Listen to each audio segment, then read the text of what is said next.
പ്രിയ കൂട്ടുകാരെ, അസ്സലാമു അലൈക്കും വറഹ്മത്തുള്ളാഹ്.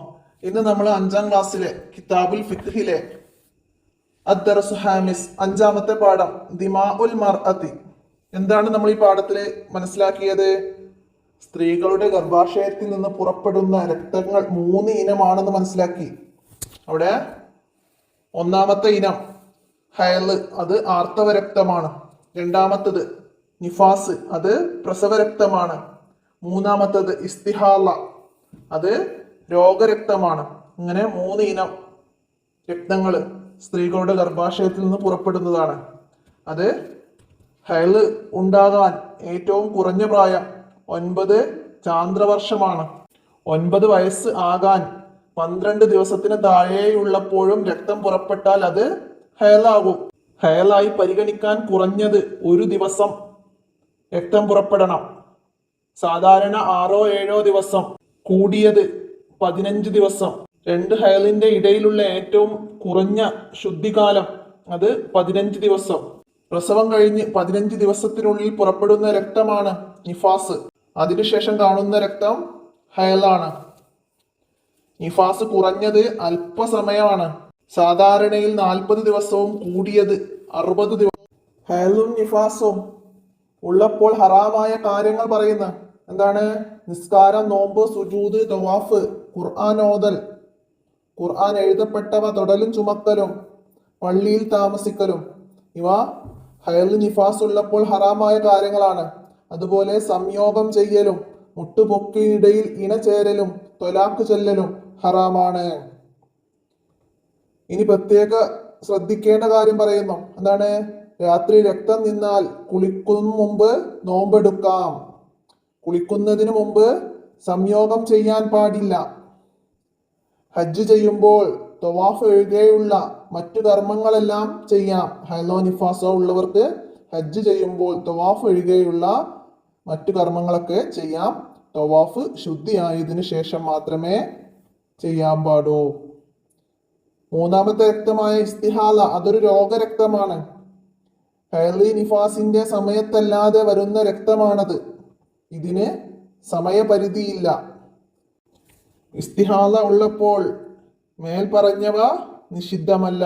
ഇസ്തിഹാലത്ത് ഉള്ളവർക്ക് നിസ്കാരം, നോമ്പും സുജൂദൊക്കെ ചെയ്യാം, തവാഫ് ചെയ്യാം, ഖുർആൻ ഓതാം, തൊടലും ചുമക്കലൊക്കെ ചെയ്യാം. ഖുർആൻ എഴുതപ്പെട്ടത് തൊടലും ചുമക്കലൊക്കെ ചെയ്യാം. പിന്നെ ഹൈള് നിഫാസ് ഉള്ള സമയത്ത് ഹറാമായ മറ്റു കാര്യങ്ങളൊക്കെ ഇസ്തിഹാലത്ത് ഉള്ളപ്പോൾ അനുവദനീയമാണ്. അതൊന്നും നിഷിദ്ധമല്ല എന്നാണ് നമുക്കിവിടെ മനസ്സിലാക്കാനുള്ളത്. അപ്പൊ ഇത്രയാണ് പാഠഭാഗം. ഇനി നമുക്ക് അതിന്റെ തദ്രിബാത്തിൽ വന്ന ചോദ്യങ്ങൾക്ക് ഉത്തരം എഴുതാം. എന്താണ് ഒന്നാമത്തെ ചോദ്യം? ഹൈളുണ്ടാകാൻ ഏറ്റവും കുറഞ്ഞ പ്രായം എത്ര? കുറഞ്ഞ പ്രായം 9 ചാന്ദ്രവർഷമാണ്. 9 വയസ്സാണ് ഹൈളുണ്ടാകാനുള്ള ഏറ്റവും കുറഞ്ഞ പ്രായം. അടുത്തത് നിഫാസിന്റെ സാധാരണ കാലം എത്ര? നിഫാസ് സാധാരണ 40 ദിവസമാണ്. സാധാരണ 40 ദിവസം. ഇസ്തിഹാലത്തു കാരണം നിസ്കാരം ഒഴിവാക്കാമോ എന്നാണ്. ഇസ്തിഹാലത്തു കാരണം നിസ്കാരം ഒഴിവാക്കാൻ പാടില്ല. അടുത്ത 4ാമത്തെ ചോദ്യം, ഹൈളിന്റെ സമയം കുറഞ്ഞത് എത്ര ദിവസമാണ്? ഹൈളിന്റെ കുറഞ്ഞ സമയം 1 ദിവസമാണ്. 1 ദിവസം. ഇനി ഹൈള് നിഫാസുകാർക്ക് ഹറാമായവയിൽ നിന്ന് 3 എഴുതാനാണ്. നമ്മളോട് കുറച്ച് കാര്യങ്ങൾ പറഞ്ഞു, അതിന് 3. നിസ്കാരം, നോമ്പ്, സുജൂദ്, തവാഫ്, അതിന് 3 എഴുതാം. ഇനി തെറ്റും ശരി അടയാളപ്പെടുത്തണം. തെറ്റുള്ളത് നമുക്കവിടെ ശരിയാക്കുകയും വേണം. അപ്പോൾ ഒന്നാമത്തത് നിഫാസിന്റെ കൂടിയ സമയം 90 ദിവസമാണ് എന്നാണ്. അത് നമുക്കവിടെ തെറ്റടയാളപ്പെടുത്താം. ശരിയാക്കി എന്ത് എഴുതാം? 60 ദിവസം എന്ന് എഴുതാം. അടുത്തതോ, ഇസ്തിഹാല ഉള്ളപ്പോൾ നോമ്പ് നോൽക്കാം. ശരിയാണ്.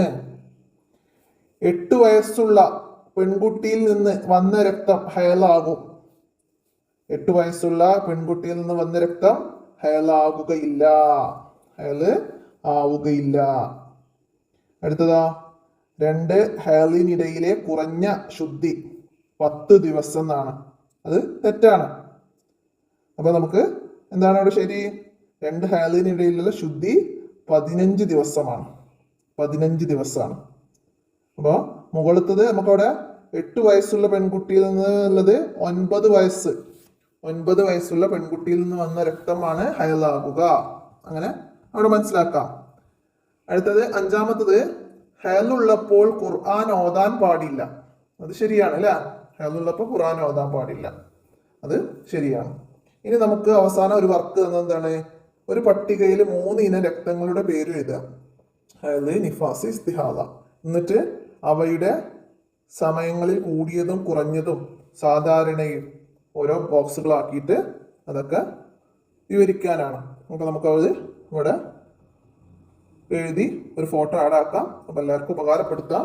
ഇത്രയാണ് ഈ പാഠത്തിൽ നിങ്ങൾക്ക് മനസ്സിലാക്കാനുള്ളത്.